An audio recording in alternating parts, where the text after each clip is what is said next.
If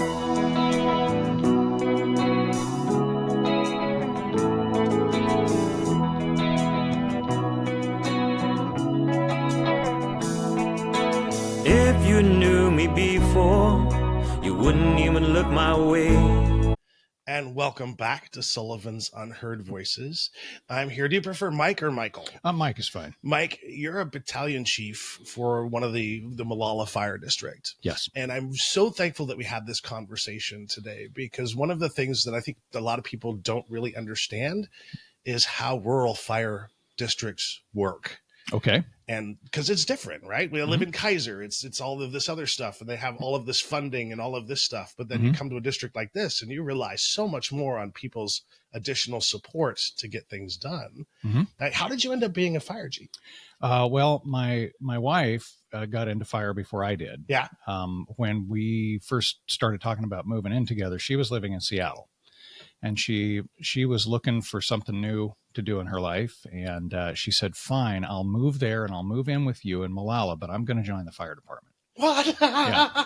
That's epic. Yeah. She's that kind of person. Yeah. And so she did. She volunteered for the Malala Fire District. And that happened in about 2002, I think. Yeah. And one day I took our son out to a training burn. They were burning a house down for training purposes out here north of town. And on one of the evolutions, as they call it, one of the rotations, she came out of that smoky burning house, and she pulled her helmet off and pulled her mask off, and she was smiling. And I thought, is she having fun? Is this fun? And so after a lot of peer pressure from her comrades at the fire district, I joined up a couple years later, and found that it was some of the hardest work a person can do, but also very rewarding and a lot of fun. And it's so much more than just fires. Yes. Right. Yes. It's so much more of like a community involved agency where you really go out of your way to make sure the people in your community like not only live, but kind of thrive. Very much. Yeah. So we not only rely on our community for support, tax support because we're a special taxing district. Yeah. But we also rely on our community for volunteers to join our ranks in both fire combat and support roles. And we work with the community very closely on a lot of different community events. The fire district was actually founded by holding a rodeo. The now famous Malala Buckaroo. Yeah. Back in the early 1900s, it was recognized that Malala needed a fire engine. And the question was, well, how are we going to raise money for that? So they said, let's have a roundup. Let's have a big rodeo, and we'll sell tickets and we'll buy a fire engine with that. And that's what they did.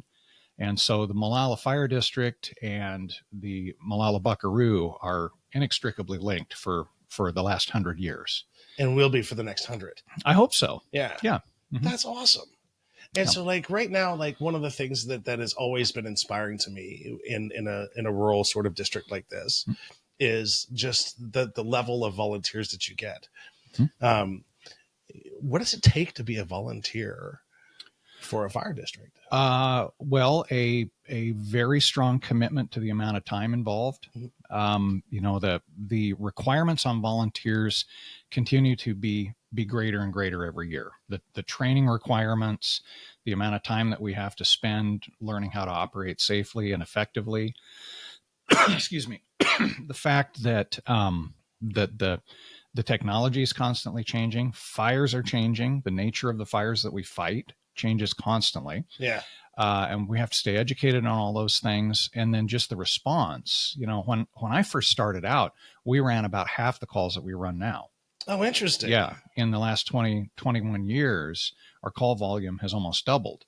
And so there's more leaning on the volunteers than ever before, as well as the career staff. The people who are paid to do this also face all of these challenges. And another thing that I don't think people realize about the fire department in particular is it's not a 9 to 5. No. like you at any moment people could need help, and you get that call at 2:00 in the morning, Mm-hmm. and everybody's like rushing to help. Hopefully, yeah. Yeah. Yeah. It's harder for volunteers because volunteers have jobs and lives outside of the fire service. The career staff runs on a 24 hours on, 48 hours off schedule. So Okay. every third day they're there for 24 hours, and that 24 hours can wipe you out. Yeah. You know, you might not get a wink of sleep. You might run the whole time. So you consider you probably spend the next day just getting back to normal. You have a day off and then you're back to work. For the volunteers, it's a little different because we go when we can. Volunteers can sign up for shifts, Okay. which I do, and a lot of the others do. And so you're committed to the fire district for that, whatever that period of time, that 12 or 24 hour period that you sign up for. And then the rest of the response is filled out by people just getting the alarm and come and run and dropping everything and come running from wherever they are to answer the call. And with first responders of this nature, I think something else that people don't really kind of fully put their minds around is that it's not just training for fires. Right. There's training for like life-saving. There's other training as well. It's not just this easy, like, here you go, pick up a hose and you're on the way. It's way more complicated than that. Very much so. Yeah. We're an all hazards agency. Yeah. So, you know, if it's not a police matter, you're calling Malala Fire. Yeah. In this area. So all medical, we run 2 ambulances out of our house, as well as all fire and rescue. And if people honestly don't know the answer to a problem, they quite often will call us. Yeah. We have rescued horses and cows and dogs and people. Yeah. From all kinds of situations. We train on, in addition to fire, we train on hazmat. We train on transportation incidents, extrication from vehicles and farm machinery. And we work with high angle rescue teams, pulling people out of ravines and up cliffs. We work with the Swiftwater Rescue Team because we have a big river that runs through our district. And I'm just thinking, like, of all of those things that you mentioned, each one sort of requires a more nuanced approach to every situation. Mm-hmm. Like, you can't bring the same kind of equipment to rescue somebody from farm equipment than you can a car. That's true. Yeah. Yeah. That's fascinating. Yeah. There are some similarities. Yeah. But yeah, quite often the tools are a little more specialized. Fortunately, we have just north of us, we have Clackamas County District 1, and they run a heavy rescue. So they can bring us the specialized tools that we need and the experience to run them if we get into a situation like that. We have the capability in district to perform extrication on a vehicle. But if we get into a really tricky situation, particularly like a big semi-truck or something like that, we may call on heavy rescue to come and give us a hand. And then the other piece, too, that I was kind of curious about, because we're coming up to fire season again. Mm-hmm. And I want people to sort of understand the importance of safety. And because, like, correct me if I'm wrong, it's my understanding that most of these fires that we see are started by human error and could have been avoidable, right? Like, I remember the one in I-5 where they were doing construction up in mm-hmm. Seattle, and it was sparks from a saw that ignited mm-hmm. this whole area on fire. Mm-hmm. Like, how would you tell people to approach fire season and some of those things to be on the lookout for? Because we don't want another. Well, that's another area we train in is wildland mm-hmm. firefighting. And we do quite a bit of public education around wildland and the wildland urban interface and the risks that we have in that. You know, this whole area that we're sitting in was surrounded by fire in 2020. I remember. Yeah. It was a crazy time, right? Yeah. And so, you know, what we really urge people to do is start by looking around your house. Look at defensible space. That is the idea that if there is a fire coming through your neighborhood, what's going to keep it from getting to your house? What does your landscaping look like? Do you have arborvitae planted right up next to your house? Arborvitae goes up like a torch. Okay. Yeah. I wouldn't have even thought about that. Yeah. Do you have a wooden fence that runs up to the side of your house? Do you have bark dust up against your siding? What is your siding made of? What is your roofing made of? And do you do anything to prepare your home for fire season? Do you clean out your gutters? Do you make sure that your foundation vents are covered? Do you move clutter away from your house? Kinds of things like that. So there have been a bunch of studies done on why homes in wildland fires ignite. And the what it's come down to is basically wildfires are generally driven by wind. The extreme ones are driven by wind. You know, we have when we get an east wind event here in the county, everybody gets a little puckered up because that's what tends to cause those fires to grow rapidly. Dry east winds. And in the studies that they do, they found that this rapid fire growth tends to be driven by flying brands, embers that are blown from the fire forward of the fire front. And so it's not just the flame front moving across the landscape. It's the brands following and starting spot fires out in front of where the fire is. And that creates a new fire front. Because all it takes is one. All it takes is one. One ember in one spot. And one ember in an area where it has fuel, and that fuel is dry enough to ignite, right? Yeah. And so if you blow embers at a house, and the NIST has done a bunch of studies on this, if you blow embers at a house, generally that house will not ignite unless those embers can get into a place where they meet that correct fuel mixture.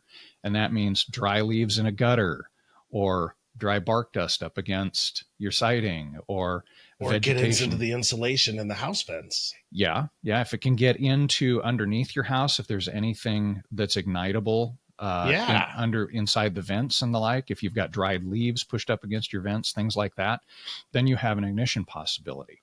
So really it's mostly about good housekeeping, you know, taking a look around before fire season starts, and making sure that you're cleaning that stuff up, getting up on the roof, using a blower to blow out your gutters, you know, checking around your foundation, moving that wood pile and those combustible items off your porch. You know, think about the plastic, the kids' toys and the plastic lawn chairs and things like that. All right. My autistic brain needs to pause for a second. Sure. Because I'm kicking myself at this moment. Okay. You just said just use a leaf blower to clean out your gutters. Yeah. And I've been cleaning them out by hand for the last 20 years. And why? Well, I'm just look. I'm going to try that next time, because I'll be fair. If you're bad like me and you wait all winter long to clean your gutters out. Yeah, I'm guilty of that. I cleaned my shop gutters a couple days ago. Yeah, they were so gooped up with mud and other gunk. There was no leaf blower going to get them out of there. Okay. Yep. Yeah, I've been there before too. Yeah. And so, like, do you recommend like a fire perimeter around the house? Yeah, absolutely. And do you know like what kind of is like the rule of thumb for like a fire perimeter? Well, there are guides online. You can go to the Oregon Department of Forestry or the Oregon State Fire Marshal's office and find links on their websites about defensible space around your home. Okay. And they have illustrated guides that are very specific about things that you can do today to make your home more resistant to wildland fires. And I can't stress this enough. It's not a lot of things to do. No. Like I was, when I first, I used to have a house down in Sutherland, Oregon, and that was the first time I ever lived in sort of like a wildlife area. And I felt overwhelmed at first because like everybody's like, you got to do the fire safety because you're you're backing up to the woods and you're backing up to a fire danger. Right. And so when I first started looking, I was preparing to have to do all of these things. But then you're like, as you look at those recommendations, like I can do that. Yeah. That's actually very manageable. Yeah. We call it lawn and garden service. Yeah. It's the same thing that wildfire crews do when they're doing structure prep. When we're working in an area where a wildfire is approaching, we go out and we do the lawn and garden service. You know, we'll limb up your trees. We'll cut down bushes that are close to the house. We'll take the blower and blow your gutters out, and we'll remove the combustible materials from around your house. That's awesome. Yeah. Is that a program that people in Molalla can take advantage of? We don't provide that just as a prep service before a wildfire. Yeah. We just don't have the staffing to do it. Okay. But we can help you get that done, we can guide you toward resources that will help you get that done. And I guess that's where I was going, right? Yeah. So like, if you have questions, Yes, always feel free to stop by the fire department and ask questions. absolutely. Yeah. We love to have people come and visit with us, and we'll be more than happy to help share the information that you need to keep your home safe when a fire comes through. And the part I really appreciate also about like the rural fire communities is just how much of a family environment it is. Mm-hmm. And especially like, cause I would attribute it. So like I served in the military, and I remember when I was in the military, those were my brothers. And I knew no matter what, if the fire or whatever's coming my way, I'm going to keep you alive. You're going to keep me alive. Mm-hmm. And I see a lot of similarities in that sort of family involvement of like banding together to make sure that everybody's okay. Yep. Because at the end of the day, as firefighters I guess, let me pause for a second there. Like, what is the correct term to use today? Mm-hmm. First responders, firefighters, Well, first responders, we are all first responders. That's fair. Yeah. Yeah. Mm-hmm. And within that, we have medical personnel. So we have paramedics, EMTs, and emergency medical responders, EMRs. And then we have firefighters. Okay. A lot of firefighters are paramedics and EMTs or EMRs. Not all medical personnel are firefighters. And then we also have our support personnel, who may or may not fall into the EMT category. A lot of them are EMTs, and they show up to help on the fire scene. So they're there bringing the water and the shade and the place to rest and checking our medical conditions when we come out of the heat. And so we have all of these different people, but we're all first responders. And what would you recommend to folks in terms of like disaster preparation? Mm-hmm. Because like, like one of the things that always surprised me is how few homes have any sort of water set aside for an emergency. Uh-huh. So my wife is the next person you should interview. She is the Division Disaster Executive for American Red Cross. And she'll tell you, build a kit, have a plan. Yeah. And here, especially here in the Western U.S., be ready to be on your own for 2 to 3 weeks. Yeah. If we have a major disaster. That's an important piece too, right? Because people just automatically assume like if disaster strikes, it's going to be handled within 24 hours. And that's just not the case. No. Well, the fortunate thing here in the West is we tend to be pretty self-reliant. Yes. We're hardy pioneer stock. And so we take care of ourselves and we take care of our neighbors. And everybody knows somebody with a backhoe or a bulldozer or a chainsaw, and people just get out and take care of stuff when it happens, right?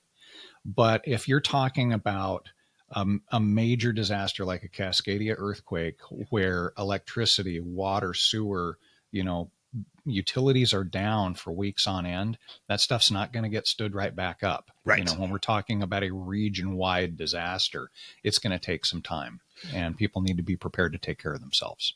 Right. Because you can't like just replace all of the broken pipes from a major earthquake in one day. It's just not going to be feasible. That doesn't happen. Yeah. And then there is that priority though, right? So like in a disaster, you have that priority areas is based sort of on population size, right? Well, population, but also services. So, who do you want to take care of first? You want to take care of hospitals, right? Hospitals, healthcare facilities, first response facilities, emergency facilities that are going to be setting up to manage the work of the disaster. You want to try to get those stood back up right away.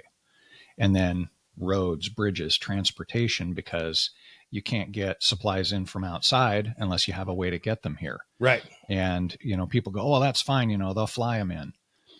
Okay. Well, you need to take, you were in the military, you understand logistics. Yep. You can run a lot more trucks than you can airplanes in any scenario, but you got to have roads to do that. And here, especially in the western part of Oregon, how many ways do we have over the Cascade Mountains? Very few. Yeah. And all of them have some level of bridge along the way. Right. And the bridges are the first ones where you go risk assessment, because in an earthquake, if a bridge goes down, then you have people stranded there for months, years. It's going to take a while. Yeah, exactly. And the other piece too, I wanted to sort of stress the importance of is having a fire extinguisher in the home. Oh, that's a huge one. Fire extinguisher and smoke alarms. Yeah. Yeah. Mhm. Do you find that a lot of people today still don't have smoke alarms or fire You'd be surprised. suppression? It's one of the things that we check when we go to a home, even on a medical call. We'll just casually look around and see if they have a working smoke detector in the home. And if not, we'll put one in for you.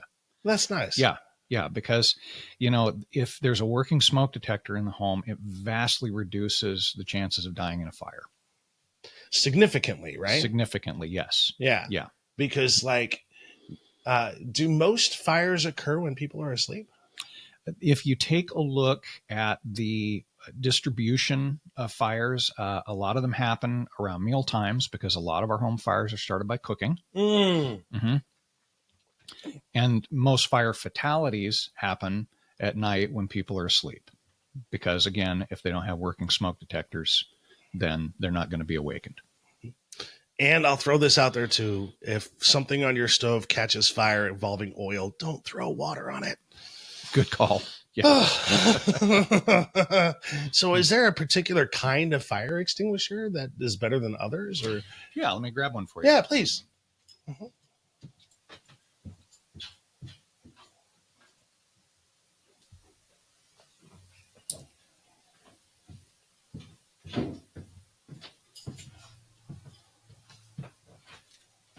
So this is an ABC fire extinguisher. This is what's called a dry chem extinguisher.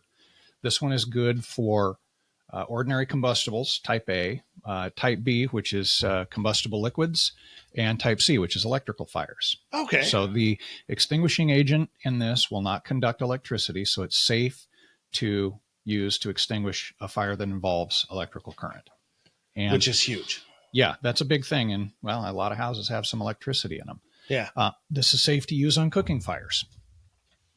So all sort of around. And and people don't also understand these are not that expensive. No, I think you can get this one at Home Depot for, I don't know, $40. Yeah. Yeah. Yeah. And $40 is worth keeping your house alive, if you will. Mm-hmm. Yeah. It might save your life, might save your home. And as long as you have that in a location where you can get to it and you know how to use it. And that's another thing that will help you learn. If you would like to take a fire extinguisher class, contact Malala Fire District or your local fire district and ask them if they have any classes available, because we're more than happy to show you how to use a fire extinguisher. And it's always beneficial to practice before the emergency occurs. Absolutely. Because like I have so many times where like if you don't practice or you don't really understand those seconds in between until you figure out like remembering how to pull the pin and remember all that stuff could be the difference between your house standing and not. And one of the things that I've always been curious about, because I've always looked at fire as sort of like a living, breathing thing. Because there's certain aspects of fire that are somewhat predictable. However, at the same time, it's unpredictable.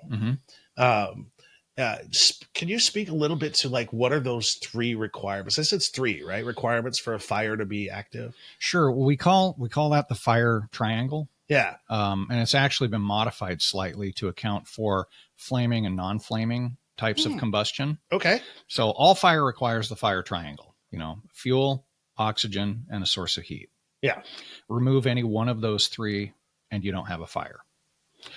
If you have a sustained chemical reaction within that evolves a fuel gas, that's called the fourth side of the fire tetrahedron, which is that ongoing chemical reaction that creates a luminous flame. Okay. Yeah.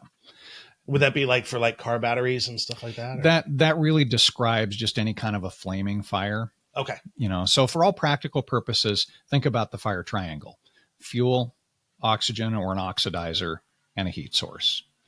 And so when you're talking about fire preparation and all of that stuff, it's just looking around, making sure that you remove those sources when you can. Right. Yeah. You know, if you're looking at home fire safety in the wildland urban interface, you're talking about removing the fuel. Yeah. You can't remove the oxygen. We need that. Yeah. You may or may not be able to prevent the heat source from coming, depending on what you've done around your home. But you can certainly remove the fuel. Does having like a watered landscaping help? Yeah. A green lawn will not burn. Interesting. Mm-hmm. I guess I hadn't even thought about that before. Yeah. Especially like if you're watering to a consistent basis. Mm-hmm.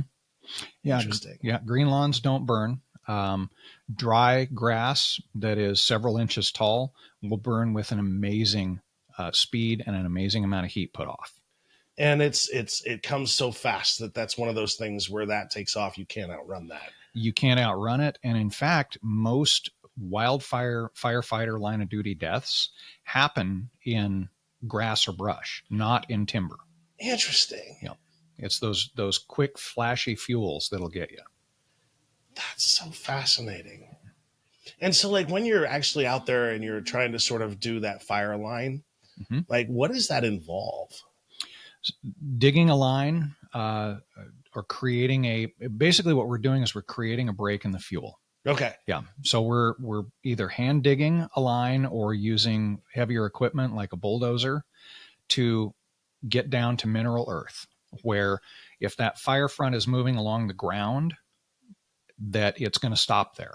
Okay. Mm-hmm. And I also want people to understand that while you all are doing this, the fire's heading your way. Mm-hmm. And so you're putting yourselves in danger to save as many people as possible. We take calculated risks. Yeah. We take calculated risks. So that's always a part of what we're doing, is considering how much are we going to risk and what are we trying to save. We will go all in to save a life. Yeah. We will risk a lot to save lives and keep people safe. We will put in some risk to save your property. But if something is unsavable, we have to back out. We're not going to put ourselves in harm's way for something that our assessment says is not going to be able to be saved. And the reality is when you have a house and you have objects, those can be replaced. Is it going to be tough? Mm-hmm. Is it going to suck? Yes. Yeah. But human life is different. Yeah. Mm-hmm. Yeah, very much so. When we evacuated Malala, we had to evacuate this house back in 2020. And I was already out fighting fire.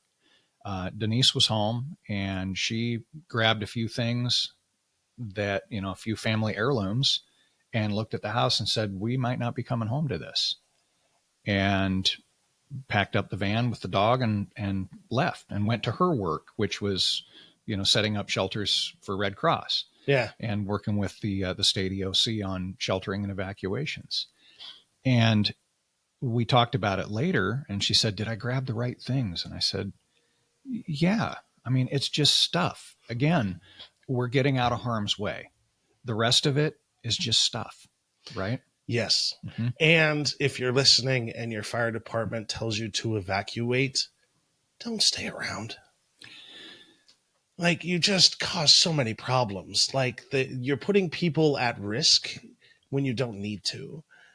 And especially like, you've got a wildfire coming, you want to evacuate. I understand some people are like wanting to like sit there and fight the fire in their lawn with their hoses, but that's not exactly how it works. Well, we can't force you to leave. Right.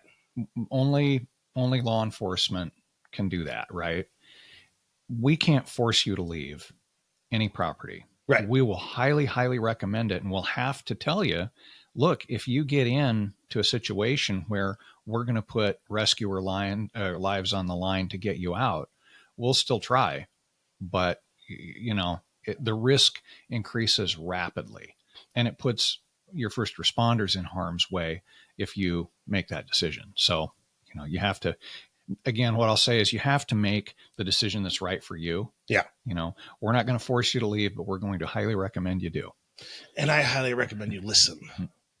Just like it's a decent, human decent thing to do, I think. And then the other thing I was curious about too, in terms of like the resources piece of it, Mm-hmm. right? Because you have your sort of tax district, if you will, Mm-hmm. right? But you still rely on additional resources from the community to help sort of build other projects, correct? We have community-based things that we work on, Mm-hmm. and then we have region-wide or statewide partnerships that we have.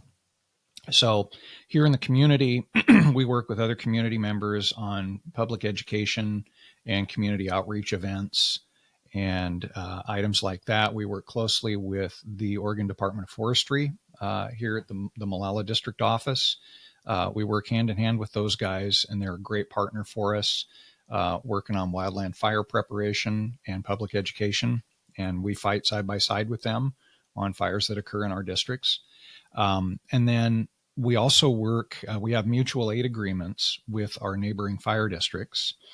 And we also work with the Oregon State Fire Marshal's Office on declared fire conflagrations, which are whenever a fire authority is overwhelmed in their ability to respond to an incident, they can reach out to the State Fire Marshal's Office and the governor and ask for a disaster declaration. And that frees up other fire trucks and ambulances and stuff like that to come and sort of help support. Exactly. That frees up not only a management structure for organizing those resources, but it also opens up the path to funding to pay for those resources. Right. Because like your funding is for like local support. So if you're going to go off to a different district and sort of help fire, you want to make sure that you have that designation so that you know you're getting paid. Right. Okay. And what would be an example of something that would do that? Is it like, let's say you're in Clackamas, for example, and you have 5 houses on fire. Would that be enough to sort of like go like you need some extra support? Typically 5 houses on fire would be something that could be handled with mutual aid. Okay. You would pull from your neighboring districts the additional resources that you need, firefighters and equipment. And typically that's not an issue where you'd need to get the fire marshal's office or the governor involved in a conflagration. But if you have a 500,000 acre wildfire and you need thousands of resources to fight that, then you're talking about getting a conflagration going. And then the other thing that I would strongly urge my listeners to not do is throw your cigarette butts out the window. Oh, please don't do that. Yeah. Well, again, let's talk about ignitability. Yeah. Right. Go back to the fire triangle. Yeah. It's always the basics, right? You're throwing the heat source into a potential area where you have plenty of oxygen. And depending on what the vegetation along the road looks like, there may be plenty of fuel as well. Because I saw that the fire that was last year on the side of the road, on side of I-5, that was, I believe, caused by a cigarette. Yeah, quite often they are. Drag chains on trailers is a common one. Oh, interesting. Yeah, drag chains can, if they're hanging too low as the trailer's going down the road, they can cause sparks that can get into roadside vegetation. I never did understand the importance of those drag chains. Yeah, they're there in case your hitch fails. Ah. Yep. Okay. That I didn't know. Yep. And then in terms of like the community involvement too, like the one thing that I love that the fire department continuously does, like you have the raising money with the boot. You have all of like around the holidays, you always have fun drives or toy drives for kids. Like you, as a fire department or a fire district, I don't think people totally understand just how much you give back to the community and how much time and dedication that goes into that. Yeah. We have multiple events we do every year. Here in Molalla, we participate in a thing called National Night Out.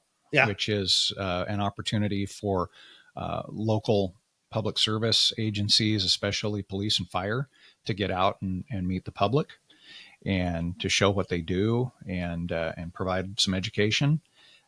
We participate in the 4th of July Molalla Buckaroo celebrations that go on here in town. It's 4 days of parades and rodeos and all kinds of fun.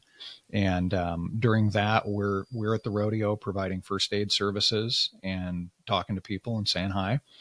And then we also run an open house once a year where we just open the fire station up, and it's fire engine rides for the kids, and Sparky the fire dog's there, and hot dogs. Sparky the fire dog? Yeah. That's awesome. Yeah, hot dogs and hamburgers, and just an opportunity to find out more about what you can do to stay safe in your community, and lots of fun stuff for the kids to do. And then at Christmas time, we run a huge canned food drive. So we know there's folks in the neighborhood that don't have enough to eat. And so for Christmas, first weekend in December, we run around, we put Santa up in a sleigh and a fire engine and drive through all the neighborhoods in town collecting food. That's awesome. Mm-hmm. And then the last thing I just want to sort of touch on briefly is something that's sort of near and dear to my heart. So I'm autistic. And the reason I bring this up is because one of the things that I strongly encourage parents to do if they have a special needs child or somebody in the house that may require additional support in terms of evacuation, introduce yourself to the fire department. Let them know this situation exists so that you all can have this information ready for you before you even show up. Absolutely. Like, how important is that for you in terms of preparation? That can be vitally important. So we can, if you have a special needs person or person at risk in your home who's going to need extra help getting evacuated, or even just with a medical emergency, and we need to know about that before we get there, we can put that information into our CAD system ahead of time so that as soon as we get a call from that address, we're aware that we have a different hazard there, somebody with special needs or with high medical risk. And we can know before we even roll the door up on the station that that's what we're going to. And that's really helpful because if we're going to need extra resources, it helps us prime our pumps, right? Yeah. Up here so that we know what we're going to. And it's very helpful. And because I don't think people understand, it's like you don't just show up and then whatever, as you're receiving the call, you're trying to receive and get as much information about the situation as possible so that you can come in with a informed sort of rescue response. We call that size up. Yeah. Size up starts at the beginning of the shift. When you look at your crew, you see who you have, you know what their strengths are, the special talents they bring to the crew. And then over the course of the day, you may be checking the weather. If it's a sunny day, you might be having in the back of your mind, we could have an incident up on the river corridor. We might have something going on. If it's hot, we could have some people with heat exhaustion problems. Just getting being aware of what's going on around you. And then when the specific call tone's out, getting as much information as you can as you're rolling down the road. And we get that through a mobile data terminal in the apparatus or over the radio. Yeah. Dispatch provides us as much information as they can. So we bring our knowledge of the area and the population along with the information that we're getting from dispatch to try to paint a picture of what we're walking into. And it helps us be more prepared. And preparation, what is that term? Chance favors the prepared mind. Yes, exactly. Yeah. Yeah. Yeah. The phrase we like in the fire service is you don't rise to the level of the challenge, you sink to the level of your training. Oh, that's very profound. Yeah. So we train and we train and we train some more. And that's like the most important piece, I would imagine, is training and preparation. Always. Because the more training and preparation you have, the more it ensures that your support structure stays alive. And the more effectively we're going to be able to operate because, if you have to stop and think, you're wasting seconds. Yeah. If it's muscle memory, then you just move ahead.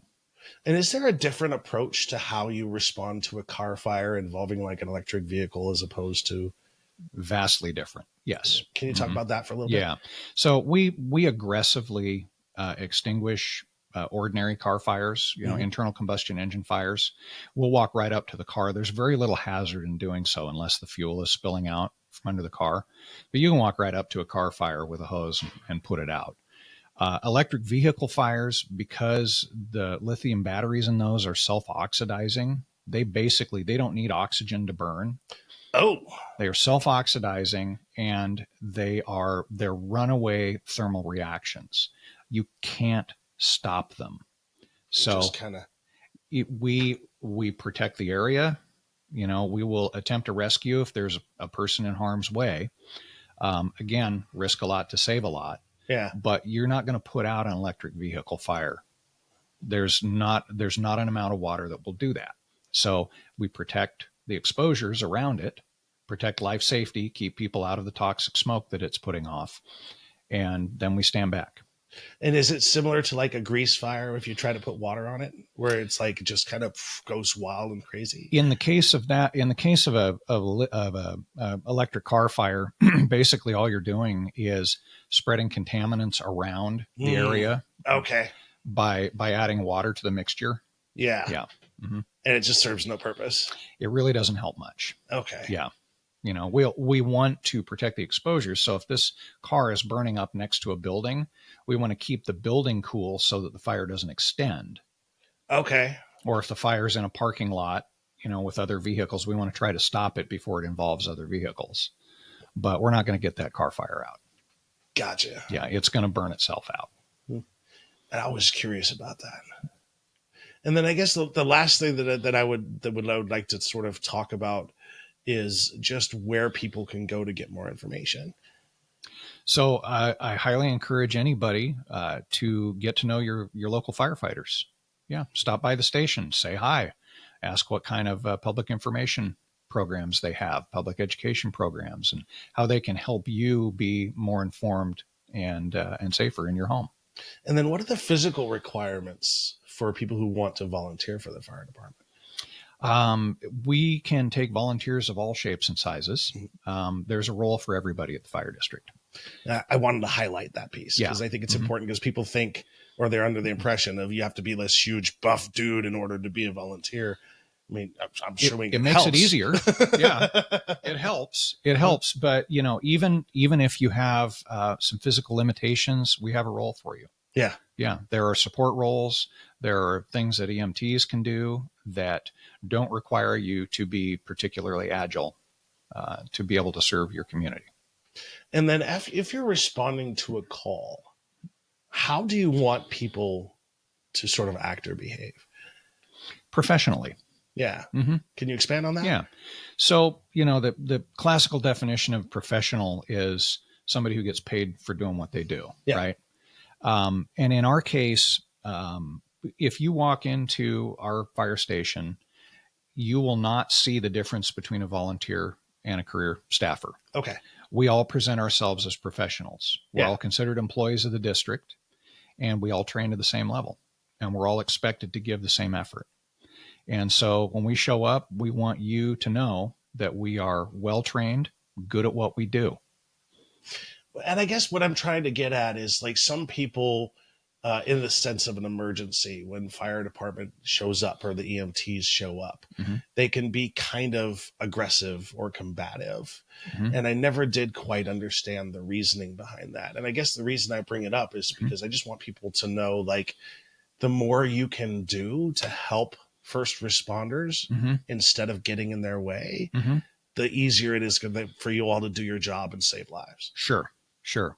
Well, when we show up on a scene, we understand that in a lot of cases, the people that called us are having maybe one of the worst days of their lives. Yes. Right? Their home is being destroyed by a fire.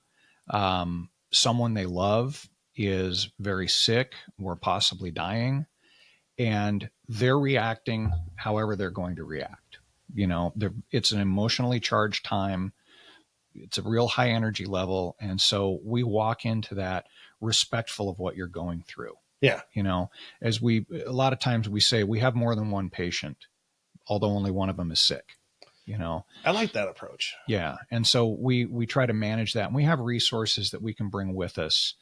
We have chaplains with the fire district that can help the family members understand what their next steps are. See, and that's so helpful. Like, because, like, one of the things that you lose in an emergency like that is your executive functioning. Like, all that goes out the window. And so when you have somebody like a chaplain or somebody that's a social worker that can sort of help with the disaster response to sort of help the person going through that emergency is so helpful, because they're just, you can't rely on your own thinking and your own ability to process information. It's just not possible. Well, Mike, we've been at this almost an hour. Have we already? Yeah. Oh, it doesn't seem like it at all. Right? What else can I answer for you? So one of the things that I'm curious about is the actual fire truck itself. Mhm. Because when I went through and I looked at the trucks that they have at Kaiser, for example, Mhm. they're always plugged in. Yep. And it's interesting because it's like, why would you need to plug in a fire truck? Okay. Let me answer that for you. Yeah. And let me help clarify the term fire truck. Thank you. There are fire trucks and there are fire engines. Oh, interesting. And there are water tenders. Okay. Yeah. Each one has a different kind of role? Each one has a different kind of role. Yeah. Oh, interesting. Yeah. If you see a big ladder on top, a really big ladder, that's a truck. Okay. Yep. And trucks specialize in particular functions on the fire ground. They're really good at getting in and doing rescues, and they're really good at getting up on roofs and creating vent holes for us. Fire engines are the ones that have water and pumps. They bring the water. Okay. Okay. And then water tenders are big tanks, and they bring the water to rural fires where we don't have hydrants. So those are your three basic types. And then there's also wildland firefighting apparatus, which comes in a number of different shapes and sizes. And those usually look more like pickups. Okay. Or small fire engines. And those are made to get into, windy back roads and tight driveways and things like that. Okay. But anyway, back to your original question. Why are the engines plugged in? Or why are the trucks plugged in? Yeah. So we have a lot of electronics on those rigs, and a lot of batteries. So we want to keep the batteries charged. We want to keep the radios going and the computer hot. We want to keep the engine warm, because a diesel engine that is warm starts faster than one that is cold. We also have air brakes on all those rigs. And so quite often there will be a compressor on the engine or the truck that will keep the air brake reservoir at pressure so that we don't have to wait for that to build up when we start the engine. And so by plugging it in, it eliminates the need for the engine to be running for all of those things. Exactly. Yeah, we can start up and roll out the door in seconds rather than in a minute or two. Oh, interesting. Yeah. And how much of a difference is that in terms of fire safety and just like safety in general? Well, the old rule of thumb is a structure fire doubles in size every minute. Whoa. So if you believe that's true, then seconds count. Yeah. Yeah. Doubles every minute. Yeah. That's insane. Yeah, it's actually more of an exponential curve. There are stages of fire growth. And during the growth stage, if you look at the heat release rate of what's going on in that compartment or that structure, it's more of an exponential curve. It rises very quickly before the fuel becomes either ventilation or fuel limited, and then it starts to drop off again. But fires grow rapidly when there's plenty of fuel and plenty of oxygen available. And so we want to get there and get it knocked down as fast as we can. And wind is always going to be that contributing factor that you have to worry about. Yes. Yeah. Wind is the big unknown. That's one of the reasons why we want to be aware of what the weather conditions are.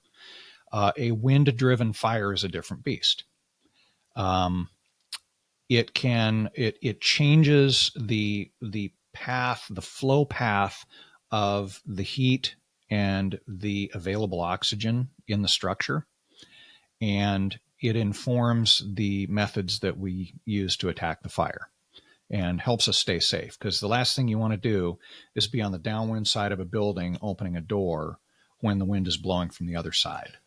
Oh, yeah. Yeah, because that creates a blowtorch effect. And then, I hate to bring up this stupid movie of Backdraft. Okay.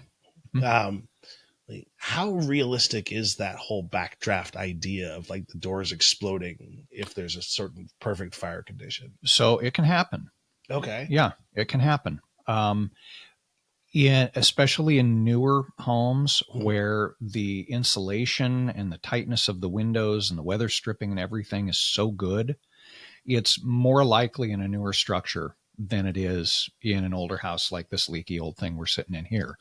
But that's what creates a backdraft is high heat and a fuel rich atmosphere with most of the oxygen used up.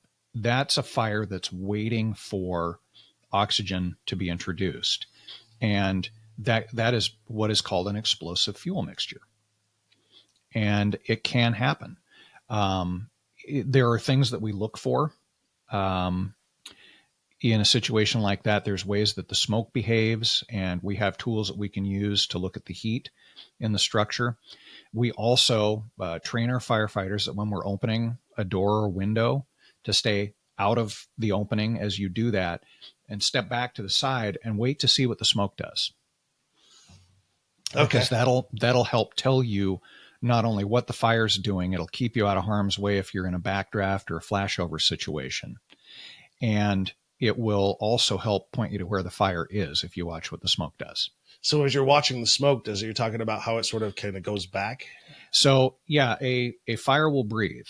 Yeah. To an extent. When you add a ventilation opening to that compartment, you will see cool air trying to get in and smoke and hot gases trying to get out. Okay. Yep. And where that level is tells you a lot about what the fire's doing and what the conditions are going to be like as you get closer to it. And all of these things you have to do in real time with muscle memory because, wow. Yep. That's why we train. Yeah. Mm-hmm. And like, what's the traditional sort of training look like? So our basic fire academy runs about 13 weeks. It's about the length of a quarter. Actually, it might be closer to six months now. Okay. But there's the entry. Let me back up on that. We train our rookie firefighters to the firefighter 1 level, which is an NFPA DPSST certification level. Okay. It's a very basic level of how to use the PPE properly, how to handle a hose, how to apply water, how to operate safely in a given environment. Okay. Basics of tool handling, ladders, roof ventilation, things like that. You don't come out of that as an expert. You come out of that as a rookie. You can operate safely. You know what people are saying when they tell you to apply water and how to do it. And it's a step, but it's a license to learn how to be a better firefighter. And then there are additional certification levels that we encourage people to get. And of course, nothing beats experience. Right. Yeah. The problem we have with experience is we have fewer fires than we've ever had before. Oh, interesting. Yeah. Home fire. We don't get structure fires like we used to. Is that because of like the level of safety and building of homes and sort of like the... Yeah. Building codes have gotten better. Public awareness of fire safety has improved. We got a lot of fires we never even hear about because the smoke alarm goes off. Somebody realizes they left, the pan on the stove. They turn the stove off, no fire. Right? Yeah. So a lot of things have changed in the world. And so we just don't have the kind of fires that we used to have or the frequency of the fires. The downside is that quite often the fires that we do get are much more destructive and much more dangerous. Okay. So modern home construction methods, lightweight and engineered structural members are very dangerous to operate in and around. The contents, the things that people put in their homes now compared to 30 and 40 years ago are almost always made of plastic. Oh, yeah. Which when plastic gets heated, it just basically turns into fuel. Yeah. Yeah. And so the fires that we do fight now are very different than the fires that firefighters were going after when I was a kid. Because I would imagine like that with wood versus plastic, wood as a lower sort of point of exhaust. I don't know if I'm using the right word, but so it has a BTU content to it, right? Yeah. There's a certain amount of energy available in a given quantity of wood. There's much more energy in that same quantity of plastic. Because what is plastic? It's basically crude oil. Yeah. Right? Yeah. Yep. And as it's heated, it breaks down into oil-like components. That's why when you go into a building that has been in a fire and has been extinguished, you'll see this greasy sheen on everything. That's It's all the plastic. yeah, it looks like somebody sprayed diesel around. That's all the plastic that was aerosolized by the heat and then condensed on the surfaces in the building. How toxic is that stuff? Terribly. Whew. Yeah. Yeah, you don't want to be breathing that. And if you are in the fire, right, let's say you wake up, the smoke detector's off, the smoke detector's going off, you see smoke. What's your advice to people at that point? Get down low. Yeah. Yeah, get on the floor and crawl. That will help keep you below the smoke and help keep you cool, because smoke is hot, it rises up. So staying low in a fire will help keep you out of harm's way, and then get out of there. And don't go back for anything if you can help it. Yeah. Yep. Mm-hmm. And is it beneficial to like cover your mouth with a rag or a shirt or something like that, or does it even matter at that point? If you have the ability to get a wet rag, great. And other than that, not much is going to help. Okay. But yeah, a wet rag will help. Mm-hmm. But basically, getting out of there is your best bet. And then the last thing that I'll ask, and then we'll sort of close this conversation if you don't mind. Mm-hmm. When it comes to like the community and the relationship of the community with your local fire department, why is it so important? Because like one of the things that I talk about ad nauseum on this podcast is how much we need to start talking about, we need to rely on each other as a community, Mm-hmm. and everything that we could possibly do to support local and get local and all of that stuff. Mm-hmm. Like, why is it important for people to get out there and talk to the folks at the fire department and just sort of be aware and get an idea of what you all are doing? Well, being safe with your family, in your community, starts with knowing your neighbors, right? Yeah. Yeah. That's the first step toward getting away from the us versus them mentality. And understanding that your local fire, your local police, your local school district, they're there to help you, not to fight against you, is step one. Yeah. And so, it's a community effort all the time. We're very fortunate here at Malal Fire District. We've got a good relationship with our community, got a good reputation in our community. We work really closely with our local law enforcement, with Clackamas County Sheriff and Malala Police. And we've got a good relationship with the local fire district, with the other local organizations like the Buckaroo and the city and the Chamber of Commerce. And we all work together trying to make this a better, safer community to live in. Because at the end of the day, we're breathing the same air, we're sharing the same space, and life is too short not to be loving your neighbors. Mike, thank you very much. It's been a pleasure. And we're good.